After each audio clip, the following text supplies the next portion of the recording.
This is the Grapefox podcast, where we break down growth strategy for fashion brands. Written by Luca, founder and consultant at Grapefox. I narrated. There's something I see fashion brands get wrong all the time: the obsession with loyalty. Here's a thought experiment. Walk into your home right now. Open your wardrobe, check your bathroom cabinet, count the brands. You'll find dozens, maybe hundreds. Shampoo bottles, t-shirts, socks, skincare, underwear. Now ask yourself, how many of these brands do you actually feel loyal to? How many founders could you name? How many brand stories could you recite? For most people, the answer is almost none. We buy these products because they're available, because they showed up when we needed something, because a friend mentioned them, or an ad caught us at the right moment, or the store we happened to walk into stocked them. This is the truth the fashion industry refuses to accept. Loyalty is not what you think it is. After working with hundreds of fashion brands, I've watched the same pattern destroy promising companies over and over. Founders obsess over loyalty programs, retention campaigns, and community building, while their brands slowly bleed out from a much simpler problem. Not enough people know they exist. The data here is unambiguous. Research from the Ehrenberg-Bass Institute shows that brands grow primarily through customer acquisition, not retention. Loyalty follows market share, not the other way around. So let me explain something called the Double Jeopardy Law. It sounds dramatic, but it's one of the most validated findings in marketing science. Back in the 1960s, a sociologist named William McFee discovered something strange while studying radio listeners. Less popular radio stations didn't just have fewer listeners. Those listeners also tuned in less frequently than fans of popular stations.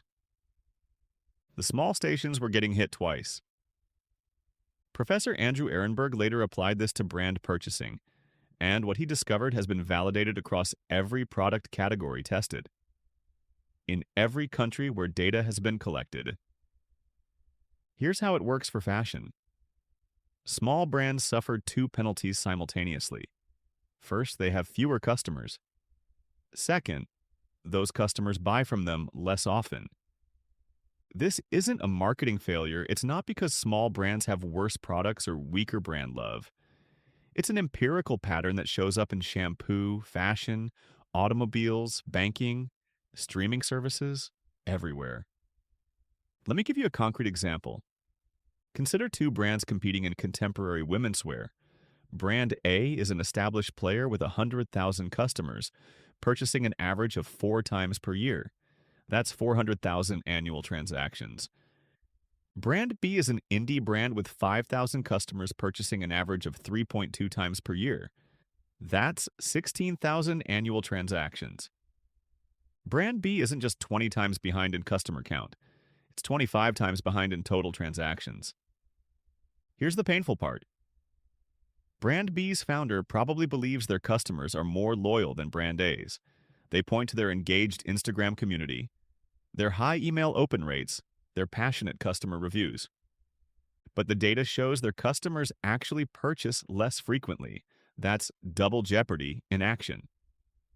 The difference in purchase frequency, 4 versus 3.2, seems small. The difference in customer count, 100,000 versus 5,000, is massive. And that's the whole game. Now, let's talk about loyalty programs, because this is where a lot of money gets wasted. U.S. companies spend $50 billion a year on loyalty programs alone. Fashion brands have embraced point systems, VIP tiers, birthday discounts, exclusive member access, all as core growth strategies. But here's what research reveals. Loyalty programs largely reward pre-existing behavior rather than creating new loyalty.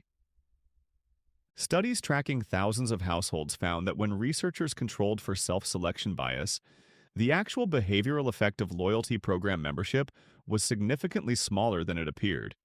The programs weren't creating loyalty. They were identifying customers who were already loyal and giving them discounts they didn't need.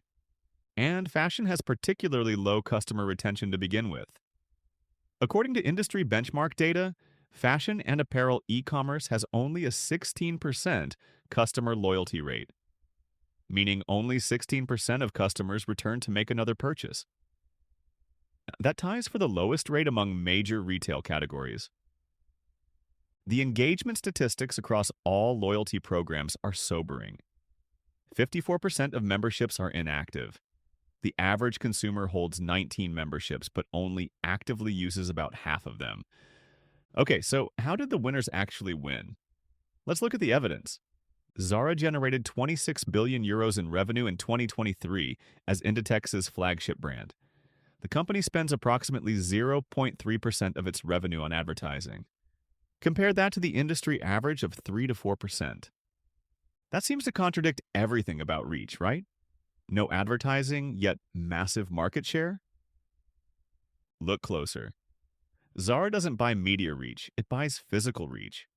The brand operates over 2,200 stores across more than 93 markets, concentrated in prime retail locations with maximum foot traffic.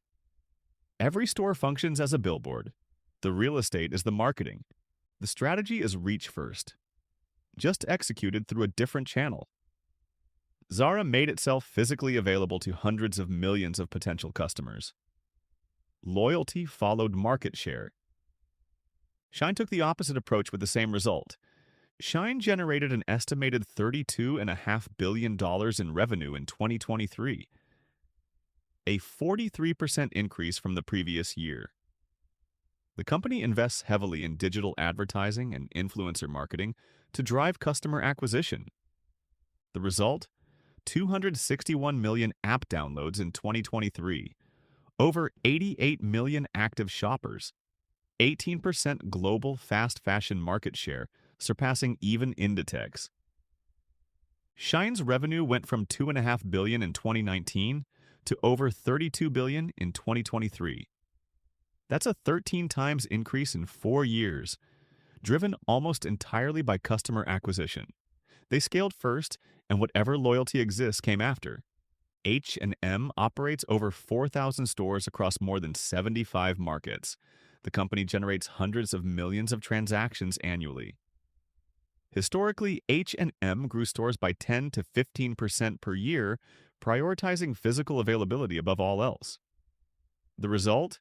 76% brand awareness in the US, 94% in the UK. The pattern is clear. These three companies built their positions through reach-first strategies. Zara did it through physical retail dominance. Shein did it through digital advertising at unprecedented scale. H&M did it through relentless store expansion. None of them built a small, devoted community and grew it carefully over time. They made themselves impossible to ignore first. Loyalty emerged as a byproduct of scale. Now I know what you're thinking. What about the cult brands? The community-driven success stories? Let's talk about Glossier. It's routinely cited as the ultimate community-driven success. A beauty brand that grew through authentic connection and passionate fans. But here's the part that gets left out. Founder Emily Weiss didn't start from zero. She launched Glossier with significant reach infrastructure already in place. Her blog Into the Gloss had over 1 million monthly visitors before Glossier sold a single product. The blog featured Kim Kardashian, Karlie Kloss, and Jenna Lyons, generating massive earned media. The company raised $266 million in venture funding that enabled aggressive marketing. That's not a community-first brand. That's a reach-first brand with exceptional community storytelling. When these reach mechanisms weakened, when the blog became less culturally relevant, when Instagram's algorithm changed, when DTC competition intensified, growth stalled. Despite genuine community passion and despite strong customer love. The outcome? Glossier was forced to enter Sephora for broader distribution, abandoning its DTC-only positioning. After reaching a $1.8 billion valuation in 2021, the company has struggled with profitability and scale. Community couldn't save them when reach declined. Supreme is another interesting case. The scarcity model is often presented as proof that you don't need traditional marketing. Just create artificial scarcity, build hype, let the community do the work. Except Supreme's scarcity model is a reach strategy. Every limited drop generates earned media coverage across Hypebeast, Complex, High Snobiety, and mainstream fashion press, worth millions in equivalent advertising value. The scarcity creates the story. The story creates the reach. Celebrity endorsements provided continuous awareness to audiences far beyond streetwear enthusiasts. Collaborations with Louis Vuitton, Nike, and the North Face borrowed those partners' massive existing reach. That's not a small, devoted community growing organically. That's scale achieved through an unconventional but extremely effective reach strategy. And this brings me to the brands that did everything right and still failed. Outdoor Voices built what observers called a cult, following around laid-back fitness aesthetics. The brand reached a $110 million valuation in 2018, with backing from Google Ventures, General Catalyst, and Forerunner. The community was real. Customer satisfaction was genuine. The Instagram aesthetic was perfectly tuned to millennial fitness culture. They had exactly the kind of engaged, passionate following that loyalty-first advocates dream about. Then valuation crashed to $40 million by 2020. All 16 retail stores closed by March 2024. The company was acquired at a distressed price in June 2024. The core problem? Like many DTC brands, Outdoor Voices couldn't broaden its audience beyond niche early adopters. They had loyalty, they had community, they had love. What they didn't have was enough customers. Allbirds may be the highest profile example of the loyalty trap. The sustainability-focused footwear brand IPO'd in November 2021, closing its first day valued at more than $4 billion. Celebrity investors included Leonardo DiCaprio. The brand had extremely high NPS scores, strong B Corp credentials, devoted early adopters. The community was passionate. The product reviews were glowing. The word of mouth seemed unstoppable. Stock subsequently collapsed over 99% from peak. Market cap fell from over $4 billion to under $50 million. Revenue dropped 15% year over year in 2023, and losses widened significantly. The customer base remained too narrow, primarily reaching tech workers and urban professionals, while competitors proliferated across mass market channels. Allbirds had loyalty within its niche. It never achieved penetration beyond that niche. And a niche, no matter how devoted, cannot sustain a multi-billion-dollar valuation. So, what actually drives growth? The research offers a specific prescription. It comes down to two concepts: mental availability, being thought of in buying situations; physical availability, being easy to buy. That's it. Brands grow by being mentally available, coming to mind when a consumer considers a purchase; and physically available, being accessible when they decide to buy. Mental availability requires linking your brand to the occasions, needs, and situations that trigger purchases. I need something to wear to a wedding. I want to update my wardrobe for spring. I'm looking for comfortable work clothes. Fashion brands that come to mind in more of these situations have higher mental availability. Building it requires continuous advertising and brand presence. Research shows that sales fall 16% after 1 year without advertising, 25% after 2 years, 36% after 3 years. Physical availability means distribution coverage. For digital-first fashion brands, this means marketplace presence, retail partnerships, seamless e-commerce, fast shipping, easy returns. The brands that make themselves easy to buy reach more customers. And then there's distinctiveness. Research shows that distinctive brand assets, logos, colors, visual elements that trigger recognition are more valuable than claims of being better or different. The Tiffany Blue Box, the Burberry check, the Lululemon logo, these aren't differentiators, they're distinctive assets that trigger recognition. So what's the path forward? Based on the evidence, fashion brands should allocate 70 to 85% of marketing budget to acquisition, and only 15 to 30% to retention. Early-stage brands with small customer bases should skew toward 80 to 85% acquisition. Only mature brands with hundreds of thousands of customers can shift toward higher retention emphasis. And even then, acquisition should remain the majority. The question isn't, how do I make my 5,000 customers more loyal? The question is, how do I get to 50,000 customers? This may require sacrifices, moving from DTC to wholesale, accepting lower margins for higher volume, partnering with retailers you don't love, but the alternative is staying small. And small fashion brands, as Double Jeopardy shows, are penalized twice. Here's the bottom line. Small fashion brands die believing they can win on loyalty. They die with passionate customers who loved them. They die with beautiful products and strong reviews. They die with engaged Instagram communities and glowing testimonials. They die because not enough people knew they existed. Big brands don't win because they're better at retention. They win because they're better at reach. They're everywhere. They're unavoidable.